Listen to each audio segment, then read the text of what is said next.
All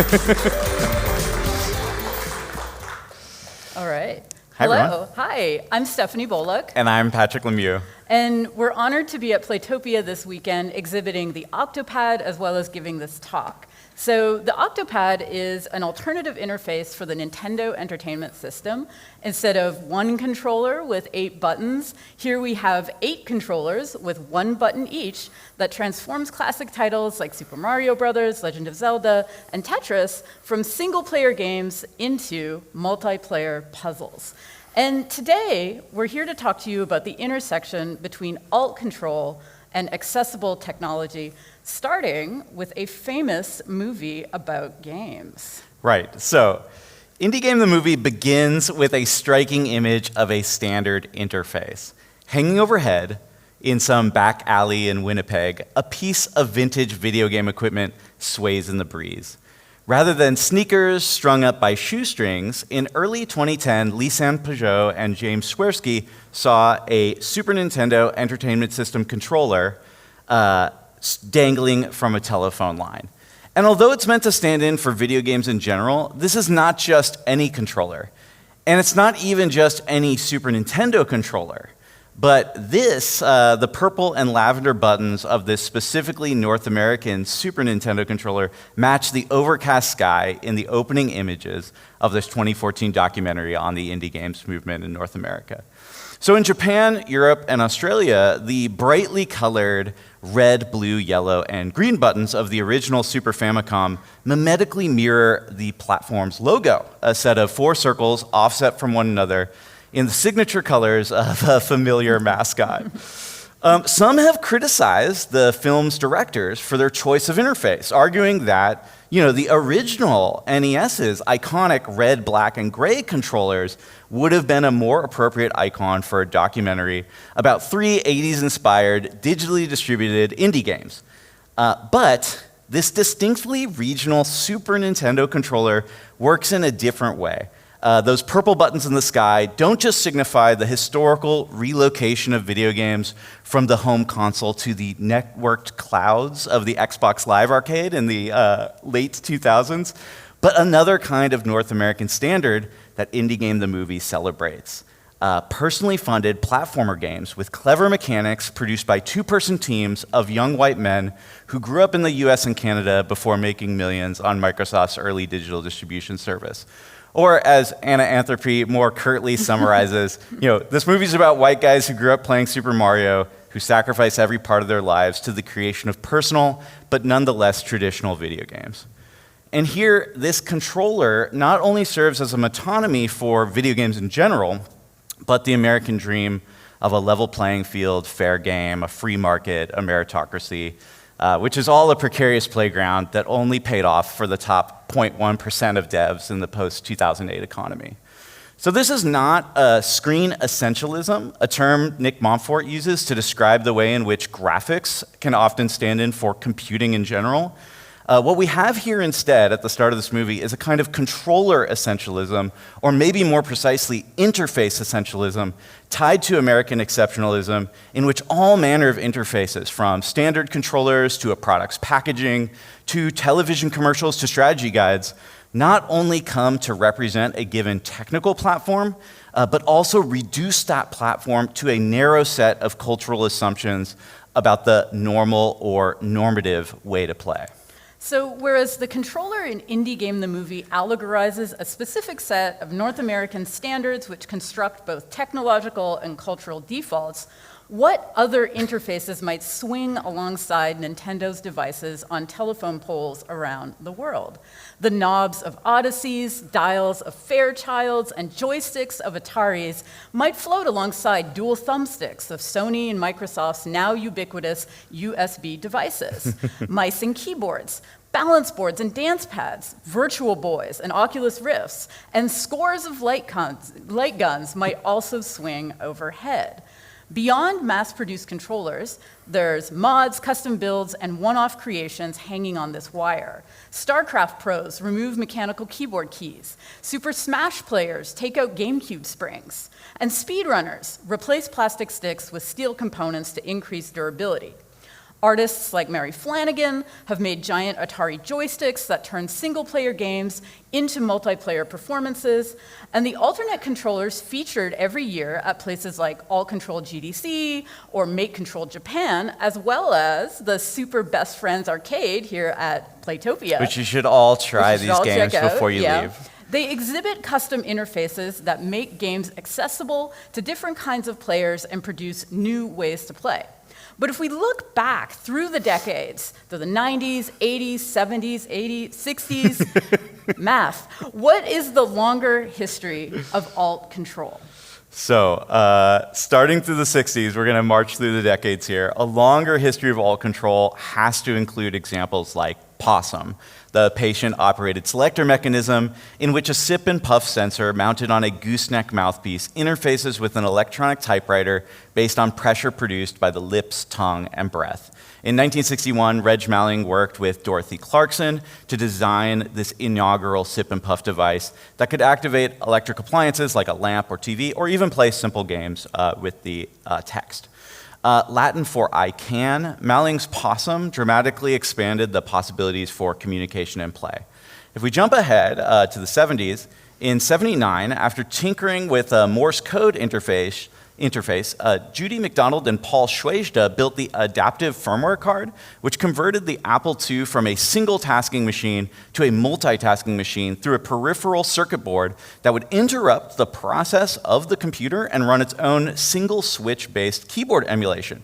So the click of a single switch pauses Miss Pac-Man here and allows the user to select in the bottom left, up, down, left, or right, transforming an action-based arcade game, in this case, to a turn-based strategy game.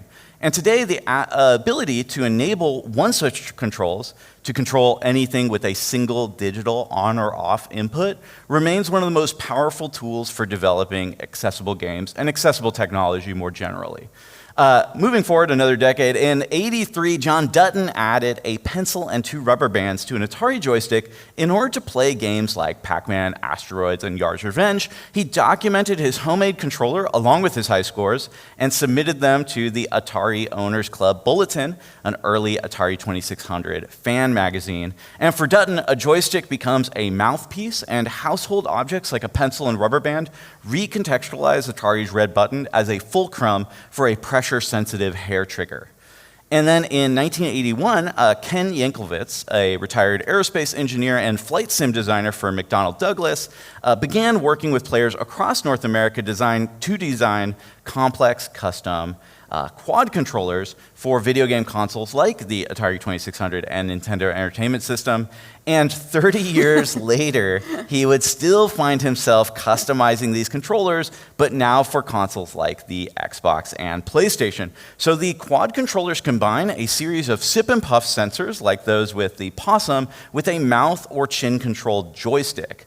So taking up the reins when Yankelevitz finally retired in 2014, Fred Davison launched a successful Kickstarter campaign for the QuadStick, a mouth-operated joystick that can now be used across all platforms. It's kind of a universal device that has replaced the quad controllers. Of course, there are hundreds of other custom, homemade, alternative interfaces, from homebrew solutions cataloged on Barry Ellis's oneswitch.co.uk to Microsoft's adaptive controller.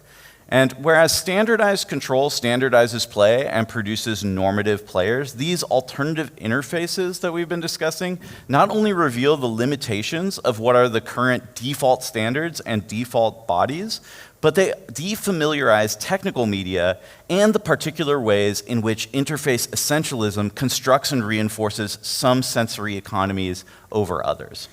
So you may have noticed from those examples that other than Microsoft's adaptive controller, the interfaces mentioned so far were designed and built for specific rather than standardized players. And they were also produced by small, often single-person teams. So in 1999, Nintendo became the first video game company to mass produce a customizable alternative interface for hands-free play.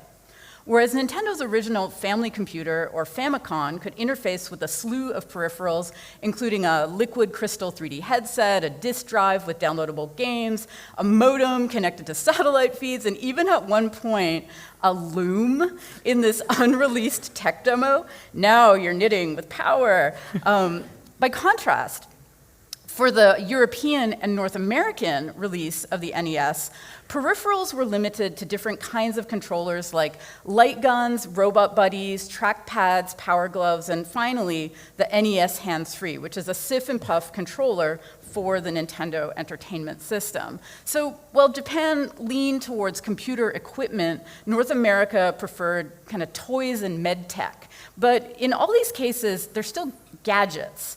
And Steve Jones and George Thiruvakkakul characterized Nintendo's design philosophy as a, quote, gadget-centered, object-focused, relational approach to fostering player-system interaction that privileges the social, domestic, and familial space in front of the screen as the main site of play. And in their platform study of the Wii, they point out how Nintendo rejected a model of video games as, quote, transcendent, immersive fantasy in favor of embracing the continued use of stubbornly material, physical, and mechanical controllers and peripheral objects in a self-conscious way. So the NES Hands-Free extends this philosophy to accessible technology more generally. First announced in the new products section of the winter 1987 issue of Nintendo Fan Club News, the NES Hands-Free started with a phone call from the Midwest. An avid young Nintendo video game player had been involved in a serious car accident and lost all use of her hands. Her mother called to ask Nintendo if they had a product that might help her daughter continue her favorite pastime, video game play.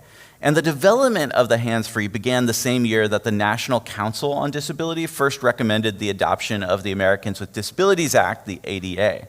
And so spearheaded by Nintendo of America, the hands-free was first prototyped in 1987 in Redmond, Washington, and was playtested at the Children's Hospital in Seattle by Todd Stablefelt, an 8-year-old with C4 quadriplegia, who would be featured in a few of the advertisements for the device in game magazines and in the instruction manual that kind of came with every hands-free.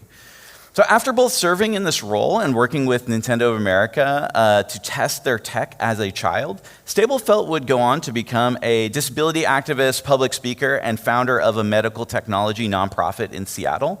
And we're going to come back to Todd Stablefelt's design philosophy, which puts pressure on Nintendo's approach to assistive technology and alt control. But first, yeah. Back in 1999, you could... 1989. You could call Nintendo's customer service hotline to order the interface at cost, $120 USD for the controller, or $170 USD for the controller and a console, which was most likely a control deck, which was the most pared-down version of the NES and came with Super Mario Bros. In order to navigate with the hands-free, players push the joystick with their chin, lips, or tongue to make Mario move. So you sip to run, and you puff to jump, and Patrick's going to kind of try to demonstrate that here for us. So the knobs on the front of the controller adjust the pressure needed to register start and select with a hard sip or a hard puff. And there's also tiny controls on the back for adjusting the pressure needed to register A and B buttons. So the keys can be swapped by pressing the black buttons on the bottom of the hands-free. And with this device, folks with limited manual dexterity could navigate the Mushroom Kingdom, traversing the game's first 28 levels on foot, or zipping ahead through the warp pipes to the final sets of 4 levels. But there is a problem. Eventually, you are going to hit level 8-1. And this is the first level of World 8, and the first level of World 8, it's non-coincidentally both the longest level of the game, as well as the first level that Shigeru Miyamoto, Takashi Tezuka, Koji Kondo, and Toshihiko Nagako designed when they first made Super Mario Bros. So level 8-1 features every enemy and every type of obstacle, including the largest pit in the game, which is a gap that is 6 tiles wide and seems impossible to cross without running. In fact, it's the only point in the game where it seems as if the only way to progress involves pressing A and B simultaneously. And this is a feature, if you think about it, that the sip and puff controller doesn't include, because you can't sip and puff at the same time. So you can't press A and B at the same time. And so if you think about it, if this is your only way to play Super Mario Brothers, you're going to run into some issues. I'm trying.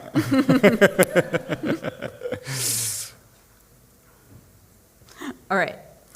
However, there is a category of Super Mario Brothers challenge runs in which players complete the game without using the B button, without running. It's called a walkathon because without the B button, Mario can't run. But if you can't run, how do you get past the pit in level 8-1? It turns out there are two ways forward that each exploit Mario's collision detection system. As demonstrated in Happy Lee's tool-assisted speedruns from 2005 to 2009, one way forward is to wall jump. So due to the intersection of two procedural systems, one, the wall ejection process that detects Mario's position and pushes him a pixel at a time out of any objects, and then two, the jump state value representing whether Mario is airborne or not, at the precise frame that Mario's hitbox collides with the wall, but before he is ejected, and at the precise pixel at the top of a tile, while his jump state is not airborne, he is actually able to wall jump and cross the pit in this first Super Mario game. The second way to do this is far easier to execute in real time, but still relies on exploiting collision detection in this classic game. So in Mark 2427's real-time attack, he scrolls the screen forward by moving Mario horizontally to the right while not progressing in order to load 3 Goombas. Once the Goombas are loaded, if Mario's hitbox intersects with an enemy hitbox while his vertical acceleration is negative, it counts as a stomp, no matter what it looks like on the screen. So it turns out you don't need your feet to stomp. You can also do it with your face, and this face plant is known as the mustache stomp. So some of you may be thinking, if you want an easy world record, just implement the wall jump in real time. And that's in fact exactly what GT Ace and Nifsky did while perfecting their Mario walkathons during the pandemic in 2021. So here's what it looks like.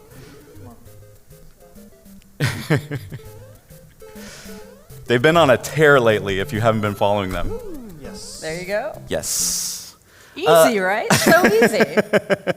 So back in 1989, a player using the hands-free would have had to implement some fairly sophisticated and unknown at the time speedrunning tech in order to beat Super Mario Brothers. And so the wall jump and the mustache stomp articulate the limits of the hands-free as an accessibility device, but they also show how alternative controllers can reveal new forms of play. Right.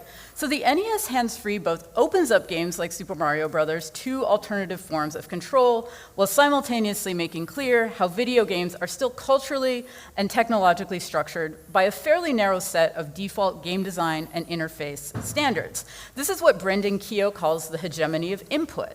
Standard inputs invisibilize, smooth, and camouflage controls by attempting to target a standard player. It is interface essentialism. And in the context of this talk, the NES Hands-Free aims to address individual access and therefore privileges the virtuosic performances of single players who might have to do things like mustache stomp and wall jump. But disability doesn't always have to be a single player game. In his keynote at the GeekWire Summit in 2017, Todd Stablefelt, the same person who playtested the NES Hands-Free back in the 1980s, talked about his 30-year history with accessibility advocacy. I'm tired of talking about the word accessibility. I'm tired of talking about the word assistive technology. You say those words and everybody just right away goes to disabilities, and, speech, rec, and eye gaze, and all these other things. It's like, man, this needs to be bigger than that. This is everybody. Speech rec for the quad is speech rec for the world, right? Convenience for you is independence for me.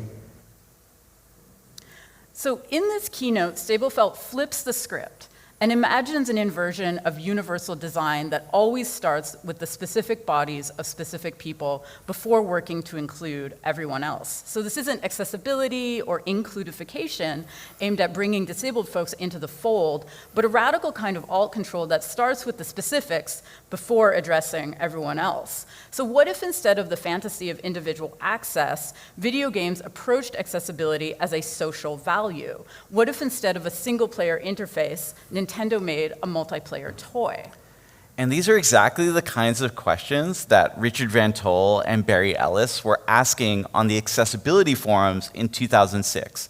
Van Tol is one of the admins running audiogames.net, a community and clearinghouse for games made by and for folks with low or no vision. And as mentioned earlier, Ellis is the admin of oneswitch.org.uk, a blog, shop, and library for games that can be played with a single digital input, hence OneSwitch Games. And together they were posting photoshopped controllers that reimagined the history of video games as OneSwitch accessible. And to be clear, OneSwitch is a popular first step in accessible game design because as long as you can activate that switch via foot, via elbow, neck, jaw, voice, eye tracking, etc., you can play. So in their thread, you can see one-button Wiimotes and Atari joysticks without sticks, Game Boys and Game Gears that start to look a little bit more like smartphones, and even a lone DK Bongo and a Nintendo Zapper without a scope. Out of all these images, the original post of the NES controller with just a single red A button stuck out to us as an explicit critique of the default or standard control schemes and potentially a new way to play old games together. So considering Van Tol and Ellis's speculative history from this forum, we repurposed original hardware to make the Octopad. And this was our first attempt to defamiliarize player ability, to make that image of the one-button NES controller from the forum post in 2006 playable, and to reimagine a historic video game platform in the paradigm of OneSwitch games. So we're trying to take seriously Stablefeld's design philosophy to rethink how we all play together. Rather than imagining accessibility as a single-player problem, we can engage the social, political, and environmental aspects of video games to change the way we play.